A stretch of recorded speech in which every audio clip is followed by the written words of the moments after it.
এমনকি যারা সিএতে নাগরিকত্বের অ্যাপ্লিকেশন করতে পারবেন না আইনত, কেন 2014 পর যদি কেউ এসে থাকে, ধরুন আমি একজন বাংলাদেশি হিন্দু, আমি 2016 সালে এসেছি, তাহলে বর্তমান আইনে সিএতে আমি অ্যাপ্লিকেশন করার মানে যোগ্য নই, এলিজিবল নই।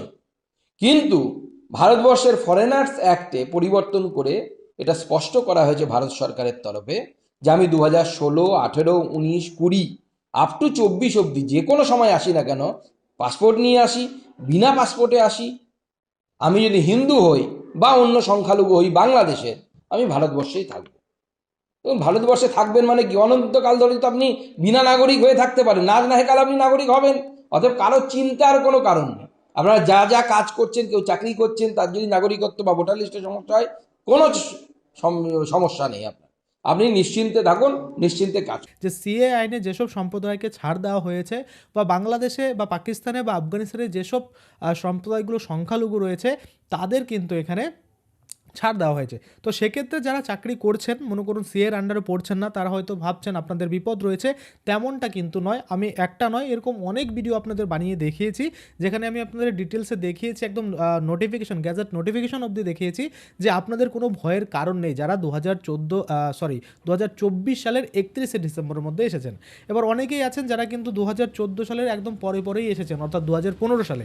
আপনারা যদি 1 বছর আগে আসতেন তাহলে আপনারা সিএর আন্ডারে পড়ে যেতেন এবং আপনারা সেখানে আবেদন করে নাগরিকত্ব পেতেন। কিন্তু আপনারা 1 বছর পরে আসার পরে, বা অনেকেই 19 সালে এসেছে, অনেকেই 24 সালে এসেছে, অনেকেই 22 সালে এসেছে, এবার তারা চিন্তা করছে তাহলে আপনাদের ডিটেনশন ক্যাম্পে পাঠানো হবে, আপনাদের পুনরায় বাংলাদেশ পাঠানো হবে, এটা কিন্তু বলা হচ্ছে।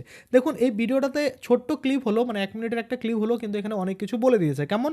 ধরুন আপনি 2014 সালের পরে এসেছেন ভারতে, আপনি কোনো রকমই সিএর আন্ডারে পড়ছেন না, আপনার নাগরিকত্ব আবেদন করতে পারছেন না, তাহলে আপনি কতদিন এভাবে থাকবেন নাগরিকত্ব ছাড়া, তাই না? আপনার মনে কোশ্চেন আসতেই পারে, তাহলে দাদা আমরা তো সিএর আন্ডারে পড়ছি না, তাহলে আমরা কবে আবেদন করতে পারবো, কীভাবে করবো? দেখুন, আপনি যখন দীর্ঘদিন ধরে থাকবেন, যে ন্যাচারালাইজেশন, একটা বাই ন্যাচারালাইজেশন বা কি বলে স্বাভাবিকরণ, যে একটা নিয়ম রয়েছে নাগরিকত্ব পাওয়ার, আপনারা জানেন, যারা আর কি এই সিএ আইন পড়াশোনা করেছেন বা আগে থেকে আমার ভিডিও দেখেন, তারা হয়তো সকলেই জানেন যে এই নাগরিকত্ব পাওয়ার যে, মানে ভারতীয় নাগরিকত্ব পাওয়ার যে ধাপ, সেটা কিন্তু একটা নয়, অনেকগুলো রয়েছে। তার মধ্যে একটা রয়েছে ন্যাচারালাইজেশন বা স্বাভাবিকরণ। তো এই স্বাভাবিকরণের মাধ্যমেও কিন্তু আপনারা আপনাদের যে নাগরিকত্ব সেটার জন্য আবেদন করতে পারবেন।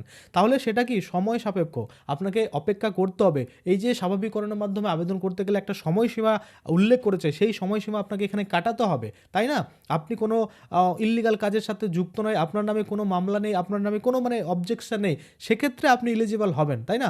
তো এই যে নিয়মগুলো রয়েছে সেটা কিন্তু আপনারা অনেকেই জানেন, তারা তো চিন্তা করছেন না, কিন্তু যারা জানেন না তারা কিন্তু চিন্তা করে থাকেন যে দাদা আমরা 2014 সালের পরে এসেছি, আমরা কিভাবে এবার ভারতীয় নাগরিকত্ব পেতে পারি, বা আমরা এখন নতুন একদম এসেছি, আদ্য মনে করুন একদম 2024 সালে এসেছি, 2024 সালের 31শে ডিসেম্বরের মধ্যে প্রবেশ করেছি, আমরা কবে সিএতে আবেদন করতে পারবো?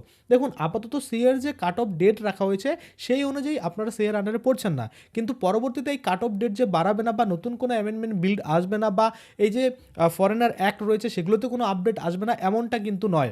এবার যখন ভারত সরকার আপনাদের এই মনে করুন সিএ আইনের মাধ্যমে নাগরিকত্ব দেওয়ার পরিকল্পনা করেছে, তাহলে বাংলাদেশে, আফগানিস্তানে, পাকিস্তানে যেসব সংখ্যালঘুরা রয়েছে তাদের যদি কথা ভারত সরকার নাই ভাবতো, তাহলে কিন্তু এই সিএ আইন শুরু করতো না। সেক্ষেত্রে যখন সিএ আইন শুরু করা হয়েছে, একটা চান্স দেওয়া হচ্ছে, আপনারা যারা নতুন করে 2024 সালের 31শে ডিসেম্বর অবধি এসেছেন, তারাও একটু ধৈর্য ধরুন, আপনারা দেখবেন কোনো না কোনো পদ্ধতিতে আপনাদেরও কিন্তু নাগরিকত্ব দেওয়ার ব্যবস্থা অবশ্যই ভারত সরকার করবে। আর সবথেকে ভাইটাল যেটা, সেটা হচ্ছে আপনাকে এই যে সিএ আইনে যে 5টি সম্প্রদায়ের কথা বলা হয়েছে, এই 5টি সম্প্রদায় থেকেই আপনাকে বিলং করতে হবে।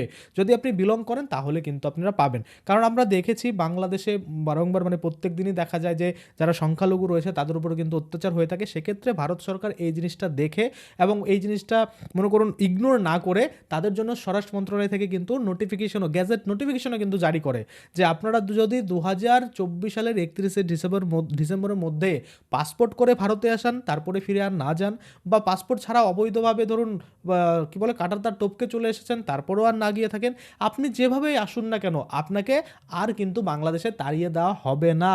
শুধুমাত্র কাদের জন্য? ওই যে 5টা বিশেষ সম্প্রদায় রয়েছে তাদের জন্য, হিন্দু, শিখ, জৈন, পার্সি, খ্রিস্টান, বুদ্ধিজম, জৈনিজম, এই যে এইগুলো রয়েছে, ছয়টি সম্প্রদায় রয়েছে, 5টি কি 6টি রয়েছে, মোস্ট প্রবাবলি 6টি রয়েছে।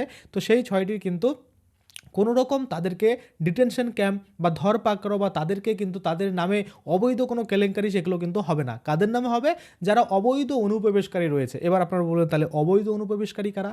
অনেককে তো আমরা অনেক নিউজও দেখেছি তাদের কিন্তু মানে ধরে একটা ফাইন করেছে, বা কিছুদিন আগেও আমরা একটা নিউজ বালুরঘাটের দিকে একটা আমরা নিউজ দেখেছিলাম। এরকম অনেক নিউজ কিন্তু রয়েছে যেখানে কিন্তু শাস্তিমূলক মানে এই যে ফাইন সেটা কিন্তু করা হচ্ছে বা শাস্তিও কিন্তু দেওয়া হচ্ছে। তো সেক্ষেত্রে আমি আপনাদের বলি, এখন যারা নতুন করে আসছেন 2024 সালের 31শে ডিসেম্বর অবধি ছাড় দেওয়া It's হয়েছে, 18 hours. এবং এখন যারা আসবেন তারা তো অবৈধ, তাই না? এখন আপনি যে সম্প্রদায় থেকেই বিলং করুন আপনি তো অবৈধ। কিন্তু এই যে 2024 সালের 31শে ডিসেম্বরের পরে যারা আসবে বা যাদের মনে করুন সংখ্যালঘু যারা এখনও থেকে গেছে বাংলাদেশে বা পাকিস্তানে বা আফগানিস্তানে, তাহলে এই যে বাকি সংখ্যালঘুদের কথা কি চিন্তা ভাবনা করবে, তাদের কি কোনো নিয়মের আন্ডারে আনা হবে কিনা, বা এই মনে করুন সিএর আন্ডারে যে কাট অফ ডেট রয়েছে সেই কাট অফ ডেটকে বাড়িয়ে তাদেরকে সুযোগ সুবিধা দেওয়া হবে না, এই নিয়ে কোনো কিন্তু আপডেট নেই। আপাতত যেটুকু আপডেট আপনারা পেয়েছেন, একটা তো শান্তি পেয়েছেন যে আপনাদের কোনো রকম নাগরিকত্ব না থাকলেও ভারতীয় কিন্তু আপনাদের কোনো রকম ধরপাকড়াও, ডিটেনশন ক্যাম্প বা আপনাকে অবৈধ অনুপ্রবেশকারী হিসাবে কিন্তু ধরা হবে না। এটা কিন্তু গ্যাজেট নোটিফিকেশন দিয়ে স্বরাষ্ট্র মন্ত্রণালয় জানিয়েছিল। আর সেই মতো কিন্তু আপনারা নিশ্চিন্তে বসবাস করতে পারবেন। যে যে কাজে মানে যুক্ত রয়েছেন, কেউ প্রফেশন, যার যেটা প্রফেশন হোক না কেন সেটা আপনারা কন্টিনিউ করতে পারবেন, কোনো রকম প্রবলেম কিন্তু হবে না। আশা করি আপনারা বুঝতে পারছেন। এবার কথা হচ্ছে তাহলে আপনারা নাগরিকত্ব কবে পাবেন? দেখুন, দুটো নিয়ম আমি আপনাদের বললাম যে নাগরিকত্ব পাওয়ার কিন্তু অনেকগুলো ধাপ রয়েছে। তার মধ্যে একটা হচ্ছে বাই ন্যাচারালাইজেশন যেটা হয়ে থাকে, তো স্বাভাবিককরণের মাধ্যমে আপনাদের দেওয়া হবে, নাকি সিএ আইনের মাধ্যমে দেওয়া হবে, নাকি অন্য কোনো নিয়মের মাধ্যমে দেওয়া হবে, সেটা যখন কিন্তু এই মানে ভারত সরকার ডিসিশন নেবে তখনই কিন্তু আপনারা বুঝতে পারবেন যে কীভাবে হবে। এমনও হতে পারে যে সিএ এর যে কাট অফ ডেট 2014 সালের 31শে ডিসেম্বর সেটা হয়তো বাড়িয়ে 2024 সালের 31শে ডিসেম্বরও করা হতে পারে, আপডেট এনে অ্যামেন্ডমেন্ট একটা, তাই না? এবার জানি না সেটা হবে কিনা, যখন হবে আমি আপনাদের প্রতিনিয়ত আপডেট দিতে থাকি, অবশ্যই আপডেট দেবো। যারা এই চ্যানেলটাকে নতুন ভিজিট করছেন অবশ্যই সাবস্ক্রাইব করে পাশের বেল আইকনটাকে এনেবল করে রাখবেন। তাতে করে কী হবে, যখনই আমি এই ধরনের ভিডিওগুলো আপলোড করব তখন আপনার কাছে কিন্তু নোটিফিকেশান চলে যাবে। তো আজকের জন্য ভিডিওটা এখানেই শেষ করছি। ধন্যবাদ।